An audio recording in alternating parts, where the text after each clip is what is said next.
Noong mga nakaraan ay tinalakay natin ang mga mahalagang bagay para mapalalim pa ang ating pakikibahagi dito sa ating pamayanan. Matatandaan ninyo na pinag-usapan natin ang ilang mga bagay tungkol halimbawa sa paglilingkod sa kapwa. We talked about engaging in service for others. Pinag-usapan din natin ang mga tungkol sa pananalangin.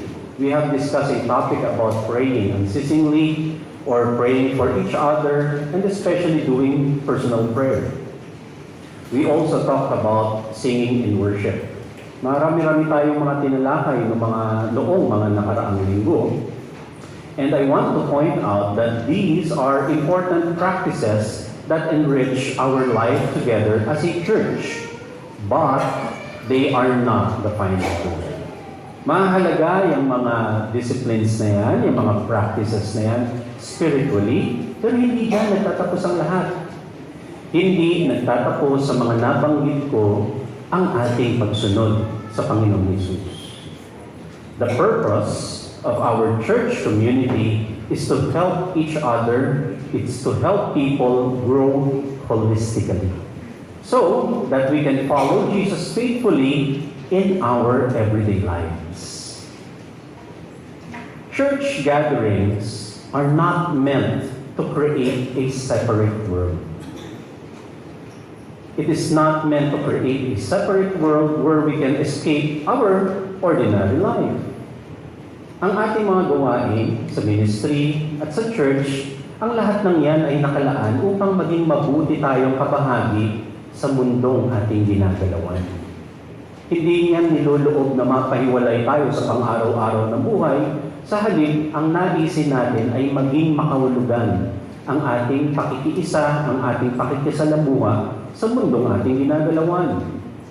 Jesus called us to be part of the world as a shining light. Hindi lang maging kabahagi ng mundong ito ang gusto sa atin ng Panginoong Hesus. Ang nais ng Diyos para sa atin lahat ay maging liwanag pa nga ng sanlibutan. Matthew 5:14, sabi ng Panginoong Hesus, "You are the light of the world. A city built on top of a hill cannot be hidden." Narito tayo hindi lang para tumanggap ng pagpapala tuwing Sunday. Narito tayo upang maging tagapaghatid ng liwanag sa sangkatauhan at sa lahat ng nilikha para sa kaluwalhatian ng Diyos kahit hindi Sunday. Kaya nga, mga kapatid, mga kaibigan, this would lead us to ask for today's reflection the following questions. Why do many Christians think that church life is separate from everyday life? What did Jesus teach about the purpose of gathering together as followers of God? And thereon, what should be the measure of a meaningful church life? Pag-uusapan at pag-isipan natin yung mga tanong na yan at hilingin natin sa ating Panginoon na bigyan niya ng liwanag para makita natin ang direksyon, ang talagang kahulugan para masagot natin ang mga tanong na yan. Yan ang ating usapin ngayong umaga sa ating shared reflection na pinamagatan nating Beyond Sundays, or following Jesus day by day. Jesus never intended to isolate those who followed and believed Him. Yun ang isang importante na makita natin. Ang Panginoong Hesus hindi niya nilayo na ihiwala yung mga sumusunod at naniniwala sa Kanya. Jesus Himself would oftentimes send out the 12 disciples, yung mga original 12 disciples. Gagather niya sila at pagkatapos, ipapahayo niya yung 12 na yon. May mga records pa nga na nasa 72, mahigit yung mga followers. To teach people, ipapahayo niya to teach people, to heal the sick, and to minister to those who are in need. Jesus gathered His followers in order to scatter them into the world. So tinitipon sila ng Panginoong Hesus, hindi para solohin, hindi para ma-isolate ng para sa Kanya lang. Ang kabuuan ng pakay niya, igagather niya, pero para ipahayo ulit. And as a matter of fact, yun yung malinaw niyang binanggit sa Kanyang Great Commission. If we remember from Matthew 28:19 to 20, sabi niya sa lahat ng mga sumusunod sa Kanya, "Go to the people of all nations and make them my disciples." Sabi niya, go. Hindi lang sa isang lugar, hindi lang sa iilang lugar, but go to all nations so that they may make more disciples. Baptize them in the name of the Father, the Son, and the Holy Spirit, and teach them to do everything I have told you. And I will be with you always, even until the end of the world. Ang pakay ng Panginoong Hesus para sa mga naniniwala, para sa mga sumusunod sa Kanya, go. Lumabas kayo, humayo kayo, makipagsalamuha kayo, makipagkapwa kayo, at sa pamamagitan nun, ituro nyo ang lahat ng kaparaanan ko. Ituro nyo ang lahat ng aralin at halimbawa ko, sabi ng Panginoong Hesus. In the same way, the early church, so after Jesus left, the early church gathered together to worship and learn, to be encouraged and to be corrected, and most especially to remember Jesus, dahil yung mga panahon na yun, wala na ang Panginoong Hesus sa piling nila. But, we must take note, but after their gatherings, they went back to their everyday life. They went back to their everyday lives to live out their faith in God. Yung sinaunang church, yung naunang church after Jesus, hindi sila nagkulong sa church lang. Hindi sila puro ka-churchan lang yung pinagkakaabalahan. Ang sumunod nilang ginawa, humayo sila. Nakipagkapwa, nakipagsalamuha. Bumuo pa nga sila ng marami pang pamayanan. Marami pang samahan. Makikita natin yung flow ng kwento na yan in Acts 2:46 to 47. Reading from the English Standard Version. And day by day, attending the temple together and breaking bread in their homes, they received their food with glad and generous hearts, praising God and having favor with all people. And the Lord added to their number day by day those who were being saved. So, sabi, day by day, araw-araw, nagtitipon sila, ginagawa nila yung kanilang mga nakagawian, binabalikan nila yung mga aralin ng Panginoong Hesus, yung mga nakagawian nilang practices while they were still with Jesus. Ginagawa nila yun regularly. Pero after that, they went back to their daily lives. At nabasa nga rin natin, they enjoyed the praise of people. They enjoyed the favor of the people na siyang ikinakatuwa ng mga tao sa paligid. Kasi hindi sila isolated. Hindi sila yung tayo-tayo lang ang ligtas. Tayo-tayo lang ang tama. Tayo-tayo lang ang may favor ng Diyos. Hindi sila ganon. Sa halip, nakisalamuha sila sa lahat ng tao nasa sa paligid. And therefore, people can see the light in their hearts. They enjoy the favor of man and as they praise God together. Kaya, ang last note nga na binasa nating verse, day by day din, dagdag na dagdag yung mga tao nakasama nila. A natural effect, hindi nila kailangan puwersahin yung pagdami nila. Naturally, kinagigiliwan sila ng lahat. Kasi siguro parang ang sarap-sarap kasama ng mga taong nandoon. Hindi sila masusungit, hindi sila super isolated na sila lang, na discriminating religiously. Pero ang sarap-sarap silang kasama. So naturally na na-add yung mga tao sa kanila day by day. Following these examples, we see that gathering together for worship is not the end point of following Jesus. Hindi nagtatapos yung worship doon sa gathering, hindi doon sa event.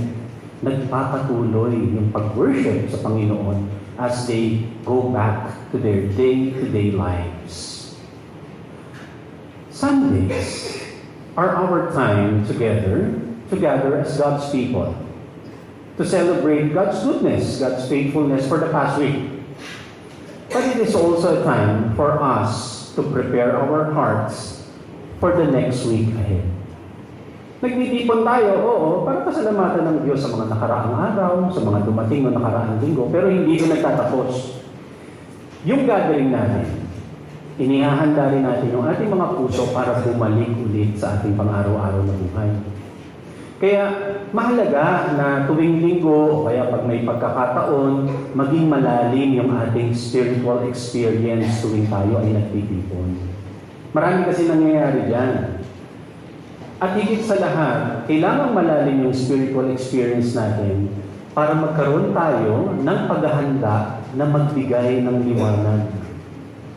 We need to shine our light in the places we regularly spend our time. Inside our homes, inside the workplaces, sa mga schools, in our everyday relationships. So hindi lang dito nagliliwanag ang liwanag ng Panginoong Hesus. Pero higit sa lahat, doon sa mga bahagi ng buhay natin na kung saan naroon tayo lagi. Sa mga opisina, sa mga trabaho, sa mga eskwelahan, sa ating pakikisalamuha, pakikipagkapwa. Therefore, Jesus celebrations are not only about church attendance and activities. It's about personal transformation in our daily life. Nagaganap ang Jesus celebration hindi lang tuwing alas 10 ng umaga pag linggo. Tuloy-tuloy yung Jesus celebration throughout the week. Kung ito ang talagang layunin ng church, kung ito ang talagang layunin ng church, ang pag-isipan natin, bakit marami pa rin? Bakit ang dami-dami pa rin ang tila hiwalay ang kanilang relihiyon sa pang-araw-araw na pamumuhay? Dekada na, ilang daan taon na umuural ang church, umuusan ang church. Ilang Sunday services na rin ang naatinan ninyo at ng mga lolo at lola ninyo. Pero bakit tila, marami pa rin ang hiwalay ang pananaw nila sa relihiyon at sa pang-araw-araw na buhay? Many Christians unconsciously divide life into sacred and secular spaces. Maraming Christian sila, pero ganun pa rin ang pagtingin nila. Hiwalay ang sacred, hiwalay ang secular. Sa ganitong pananaw, hiwalay at magkaiba ang buhay, ang pananaw at ugali sa loob ng simbahan at relihiyon, at iba rin ang lahat ng ugali, pananaw at ugali sa pang-araw-araw na pamumuhay. Merong mga pananaw, di ba, na God is more present at church kasi. Pag nasa church kasi nandun ang Panginoon. Pag nasa talipapa ka sa Blumentritt, ay ibang usapan yun. So nag-iiba tuloy ang pananaw. And therefore, nag-iiba ang ugali. Nag-iiba ang kilos, ang pananalita. Kasi nga, iwalay. Tapos meron din mga pananaw, di ba? Worship? Di ba sa church yan? So, ibig sabihin, pagka nandun ka sa kusina, walang worship doon. Kasi hiwalay. May mga pananaw pa rin na ministry only happens inside the church. But, pagka pinag-isipan natin at pinag-aralan natin, si Apostle Paul, nag-comment na siya. At ang sabi niya, noon pa man, noong panahon pa nila, God's presence is not limited by physical space. Hindi nalilimitahan ang Espiritu, ang presensya ng Diyos sa lugar lang, sa physical na lugar. Sabi niya sa Acts 17:24, the God who made the world and everything in it is the Lord of heaven and the earth, and does not live in temples built by human hands. Ang Diyos na lumikha ng lahat ng bagay, lahat ng tao, lahat ng nilalang, hindi siya nakatira lang sa templo. Sabi ni Apostle Paul. Paano siya titira sa templo? Siya nga ang gumawa niyan. So paano siya i-contain nung templo na gawa lang ng tao? Hindi siya nananatili lang sa mga lugar na gawa ng tao. Apostle Paul's point here is that God is present everywhere. Nasaan man, anumang lugar, naroon ng Diyos. Hindi lang siya present sa loob ng church, hindi lang siya present sa loob ng temples or worship services, Naroon din ang Diyos sa inyong mga opisina. Naroon din ang Diyos sa mga lamesa nyo, sa mga pinapasukan niyong trabaho. Naroon ang Diyos sa inyong mga classroom sa school. Mga anak. Naroon ang Diyos tuwing magbubukas kayo ng computer at titignan ng balanse ng inyong mga bank accounts. Naroon siya. Naroon siya, yes, even sa mga palengke at talibaba. Because God is present everywhere. Naroon ang Diyos sa ating pakikisalamuha sa ating mga pamilya, sa pakikisalamuha sa ating mga kaibigan, at sa ating mga kapwa. Kahit hindi sila Christian. Kasi nandito ang Diyos. Bakit kasi Christian kami nag-uusap-usap eh? Diyan na yung maninginin lang utang, ay hindi na to usapang Christian, so wala na dito ang Diyos. Hindi dapat ganun tinitignan niya. Psalm 24 verse 1, the earth is the Lord's and everything in it. The world and all who live in it. Let me be emphatic on that point. The earth is the Lord and everything in it. Jesus himself challenged the separated view of the secular and the divine. Yan ay kinukontra, hinahamon ng Diyos ng Panginoong Jesus ang ganyang pananaw. Mapapansin nyo, Jesus spent more time in homes, in small villages. Jesus spent more time on the road. Jesus spent time sharing meals and attending parties. Makikita mo sa physical example ng Panginoong Jesus yung pagkilos niya na, bakit nga ba wala lagi sa church itong si Jesus? So nasaan siya dito sa kwento na ito? Nasa party. Ay dito naman sa kwento na ito, ay nakikikain sa isang bahay. Eh dito sa kwento na ito, ando naglalakad sa may talipapa. Makikita niyo yung physical examples na yun ng Panginoong Jesus. Jesus was in the marketplace more than inside the temple of Jerusalem. For Jesus, there is no separation of space between secular and the divine. Para kay Jesus, lahat yan iisa. And any space can be divine because God is already there. Nabanggit na natin kanina yun. And that idea is even more strengthened when those who are gathered in a certain place, saan man yan, when they come together in His name, nagiging sacred na rin yung lugar na yun. When people assemble anywhere in the name of Jesus, in the Spirit, in the essence of Jesus, sacred na lalo yun. Kaya nga nabanggit din ng Panginoong Jesus in Matthew 18:20, whenever 2 or 3 of you come together in my name, I am there with you. Bagaman may ibang tinutukoy na usapin dito sa particular verse na to, but the Spirit, the principle of this statement is alive. At ang sinasabi niya, kahit naman anong lugar yan, kahit naman anong venue, basta yung nagtipon doon, nagkakaisa sila sa kanilang puso, na ito yung diwa ng ating pagsasama-sama, diwa ng pagiging maka-Jesus, sacred yun. Church can be any place. It can be any situation where we magnify God's presence. Kaya nga ito, kahit saan tayo magrenta ng lugar, ito ay opisina from Monday to Saturday. Pagdating ng linggo, biglang church. Itong lugar natin. Mall, sinihan, minsan pa nga beer house. So beer house sila mula Friday ng gabi hanggang Sabado ng gabi. Pagdating ng umaga, church. Ano naman ngayon? Ang importante, yung mga nagtitipon na tao.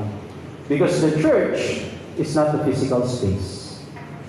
It's not the material things. Church is the people. This way of thinking, yung magkahiwalay na pagtingin, yung magkahiwalay na pagtanaw sa sacred and the divine, is dangerous. May panganib sa paghihiwalay ng pagtanaw. Our faith can be blinded, and our religion may be misaligned with this kind of thinking. When we separate church from everyday life, we can easily forsake people.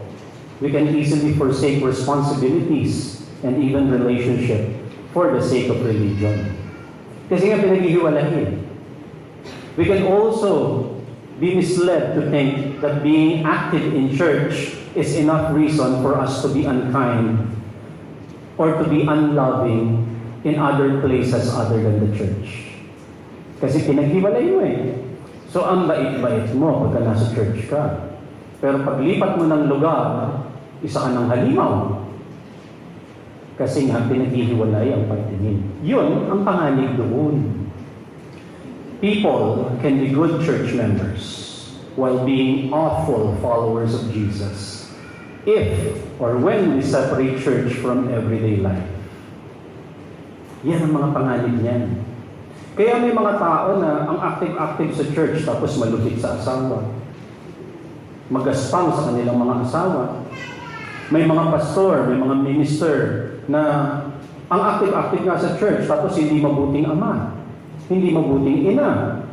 Mababait sa ibang tao pero pinapasakit ang puso ng mga magulang ng kanilang mga pamilya kasi hiwalay.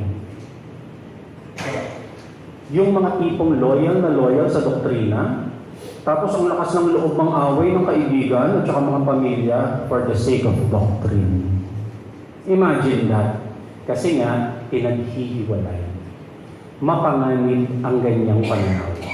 Hindi lang mapanganib, mapanlin lang. Malaki ang tsansa na magkamali sa sinusundan kapag ganyan ang pananaw. Kasi nga, hiwalay. Kasi nga, magkaiba ang church sa pang-araw-araw na pamumuhay. Kaya hinahamon yan ng Panginoong Yesus. Jesus criticized religious practices that diminished compassion in daily life. Ayaw ng Panginoong Yesus yan. Sabi niya in Matthew 12:11-12, Jesus answered, "If one of your sheep fell into a ditch on the Sabbath, won't you lift it out?" Kasi tinatanong siya, pwede po bang gumawa ng ganito, ng ganyan kapag kasabat? Eh di ba, mahigpit na ipinapatupad sa ating doktrina at templo na dapat walang kikilos kapag kasabat. Ganun talaga yung usapan, pinanlilisikan siya ng mata. May bewang pa na nakaganon kay Jesus. Kasi he was being criticized, bakit ang dami mong activity sabat? Ang sagot ni Jesus, kung malaglag yung tupad mo, yung sarili mong pag-aari na mahalaga sa'yo, on a Sabbath day, hindi ka kikilos. Diba? Ano yung paghiwalay na yan? Yun ang point ni Jesus. Ano yung pag-i-split ng pagtanaw na yan? Sabi pa ni Jesus in verse 12, "People are worth much more than sheep, and so it is right to do what is good on the Sabbath." Tanong pa ba yan? Yun ang point niya. Kailangan nyo talaga pag-isipan niyang tanong na yan? Hindi ba mas mahalaga ang tao? Hindi ba mas mahalaga ang kapakanan ng iyong mga kapwa kaysa sa pagsunod ng sobrang higpit sa doktrina na nagiging malupit ka na? Again, Jesus teaches us to resist this way of thinking. Sabi ni Jesus, huwag ganyan ang pagtanaw. Hindi dapat ganyan dahil the earth is the Lord's, right? So kahit saan ka, sacred dapat ang pagtingin mo. Kahit nasaan ka, buhay dapat yung liwanag at espiritu sa iyo. Hindi lang tuwing church time, hindi lang tuwing ministry time. O merong mga iba aangal. Kasi di ba ang turo sa amin, dapat po number 1 ang Diyos. Di ba? Alam niyo yung tanong na yun, di ba? Alam niyo yung mga ganong pananaw. Di po ba dapat number 1 si Lord? Oo naman, dapat talaga number 1 si Lord. Pero, mga kapatid, hindi ibig sabihin na homo-religious ka, talagang number 1 nga si Lord sa'yo. Religious ka lang, pero hindi ibig sabihin na maka-Diyos ka nga.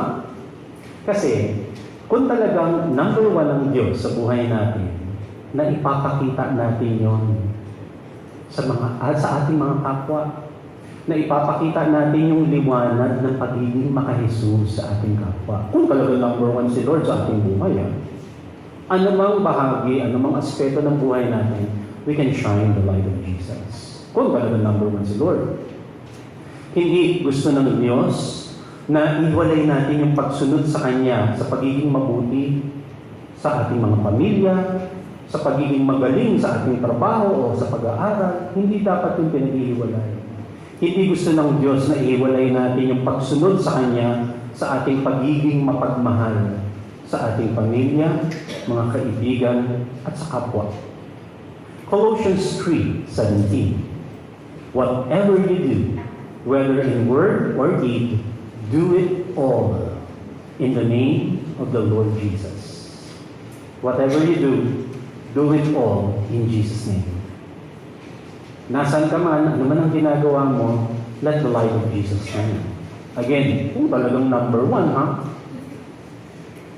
So, yung pagiging number one ng Diyos, hindi lang yan sa number one attendance ka sa church. Hindi lang yan yung number one na donor ka ng church. Hindi lang yan sa ganun. But, more importantly, yung pagiging number one should mean that whatever you do, wherever you are, the Lord's light is shining through you and in you.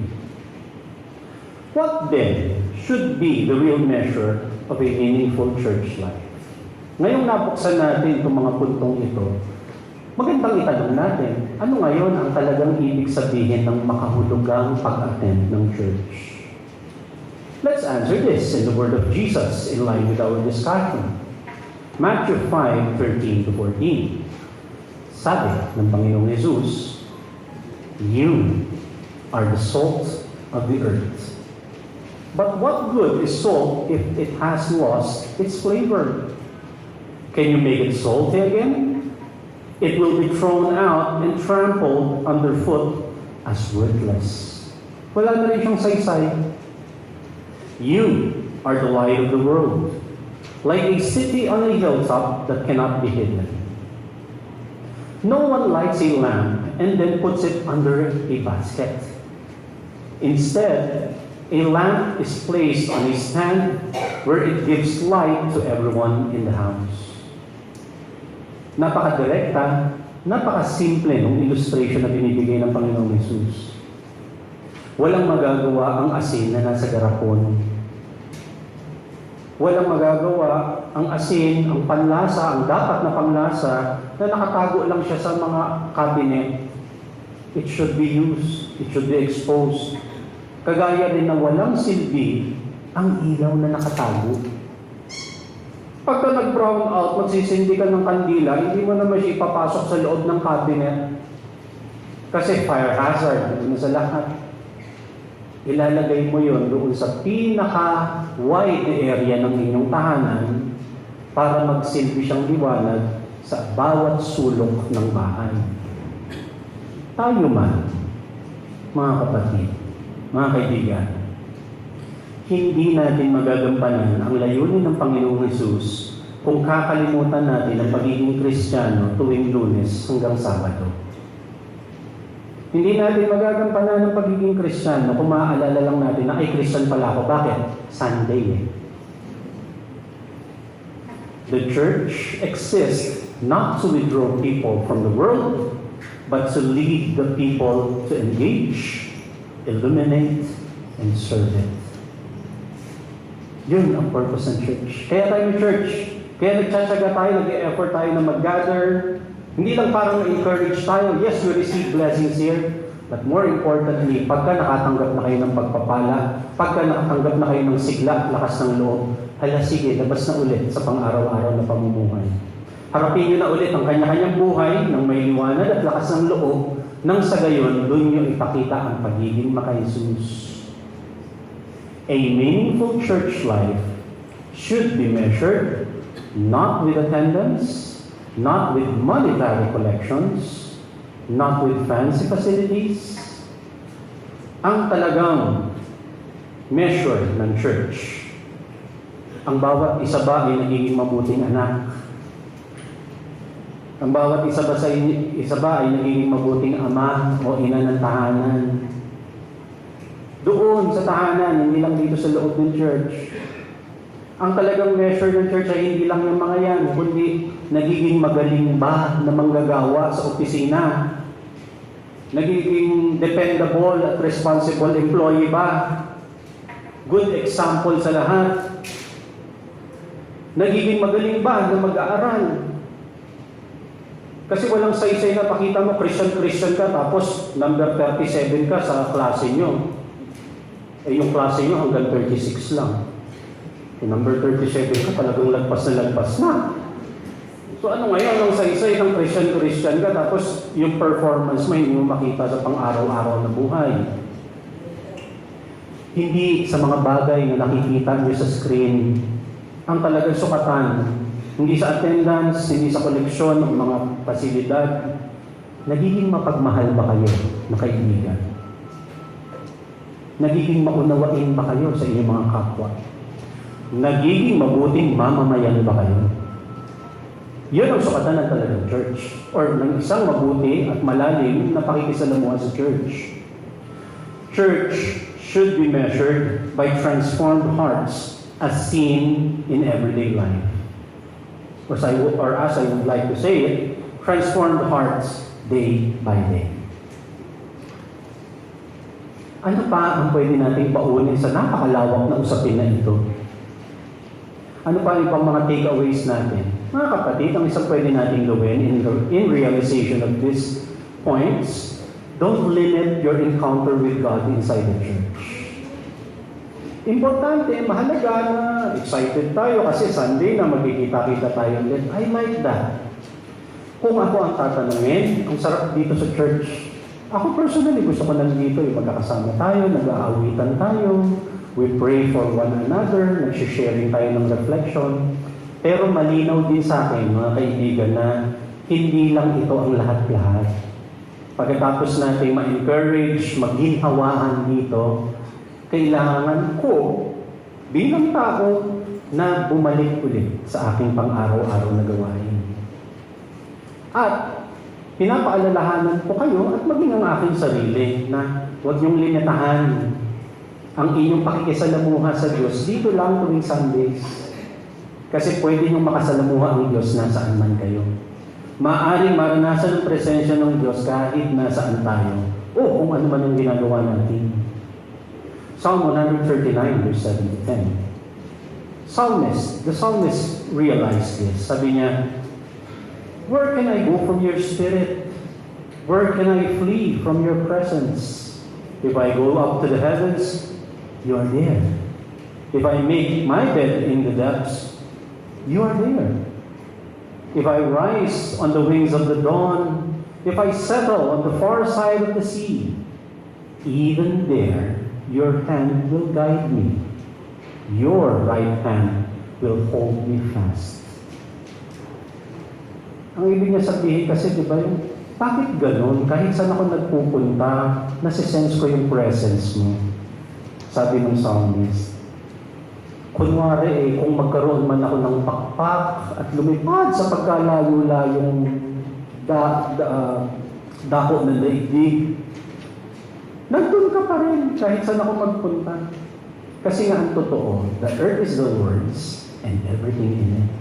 And God's presence could be anywhere. God is present everywhere at all times. And ito pa nga, because we accepted Jesus in our lives, the Holy Spirit is inside our hearts. E di mas lalong kung nasaan ka, nandun ang Diyos. Kasi nasa kalooban mo ang Espiritu ng Diyos. 1 Corinthians 3:16, don't you know that you yourselves are God's temple and that God's Spirit dwells in your midst? Ito ay isa sa mga pinakamataas na realization na ni Paul. Hindi niyo na ba na-realize na kayo mismo yung temple? And therefore, kung kayo yung temple, nasa kalooban ninyo yung Spirit ng Diyos. So again, maganda, mainam, mahalaga na nakikita-kita tayo sa church. Sa church, pag Sunday, as a physical space, nagkakaroon tayo ng pagkakataon na magsama-sama, magtipon, sing together, encourage one another. Yung makita pa lang yung mga smile ng isa't isa, encouragement na yun. Mahalaga lahat yan. But, kung hindi Sunday, or kagaya ng mga nakaraan na kailangan nating mag-suspend muna ng ating service for safety reason, hindi natin yung dapat ikabahala. Kasi nasaan man tayo, bilang kapatiran, bilang pamayanan, kasama natin ang Espiritu ng Diyos. Ano pang isang pwede nating take away sa mga usapin na ito? Let church life continue beyond Sundays. Kung ako nga tatanungin, ang talagang church life nagsisimula mamaya pagka-dismiss natin. Allow church attendees to have space and time for daily life. Kayo bilang church attendee, save enough strength, save enough energy and time for your daily life. Employees and business people should have time and energy for work throughout the week. Mahalaga yun sa inyo. O mga estudyante, yung mga bagong enroll. Students should be focused on schoolwork from Mondays to Saturdays. Kailangan may energy kayo dyan. At hindi ibig sabihin na tapos na yung church, tapos na yung inyong pagsamba sa Diyos. Yung pagsamba, nagpapatuloy yun sa lahat ng inyong ginagawa. Kaya huwag ubusin ang lahat ng energy sa mga church activities. Magtira kayo, dapat nga mag-replenish kayo, mag-recharge kayo ng maraming energy for your other activities, day-to-day activities. And in the same way, set ministers and leaders free from too much expectations and demands. Lalo higit na binubuksan nga natin yung pagtanaw na wala naman ng full-time minister. Kasi ang expectation pag full-time minister, pwede kang mag-text ng 2:00 ng madaling araw, pwede ko pag-pray. Parang awa nyo na, 2:00 ng madaling araw. Hindi pa makakapaghintay ng mga 5 oras para mag-7:00. Yun ay sa mga talagang mga may full-time workers pa sa church. But inside our community, sa ating pamayanan, wala naman tayong ganyan. Marami nga sa atin talagang may mga businesses at mga professions pa na inaasikaso come Monday. So kailangan na pagbibigyan natin ng isa't isa to be free, even the leaders and the ministers. Leaders are not endless resources for attention or comfort or counsel. Remember, tao din sila. Or, let me rephrase that, tao din lang sila. At kailangan nila ng time at energy para sa kanilang sarili. Ministers and leaders also need time for rest and wellness. Ministers and leaders also need time for family and friendship. They also need time for privacy, study, and even recreation. And kahit pa minister yan or church leader, kailangan din nilang ma-enjoy yung simple, ordinary life. Hindi yung tatawag-tawag, Pastor, anong ginagawa nyo ngayon? Nanonood ng TV. Hindi po kayo nagpe-pray. Gusto ko manood ng TV, pakailan mo. It's ordinary life. Tao rin sila.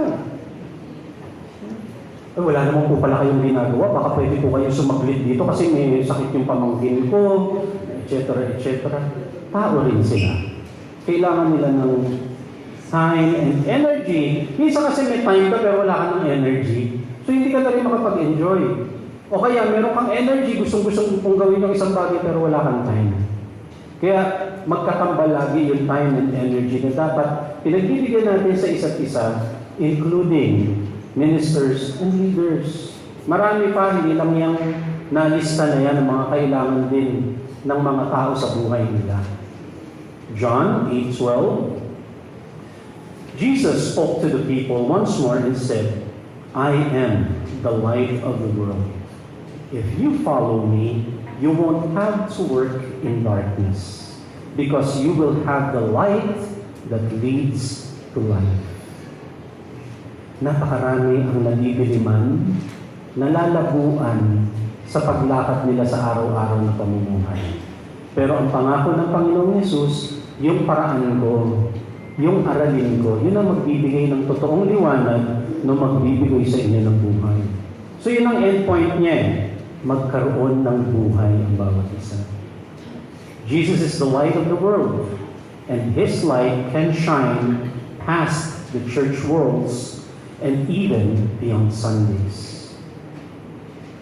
The purpose of our church community is to help people grow so we can follow Jesus faithfully in our daily lives.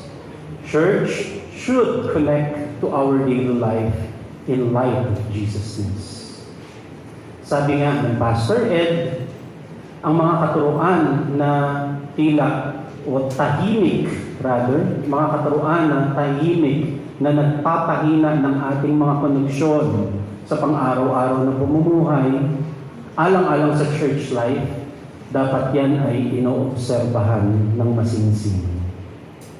Dapat yan ay inaaral kung nasa tamang daan pa ba.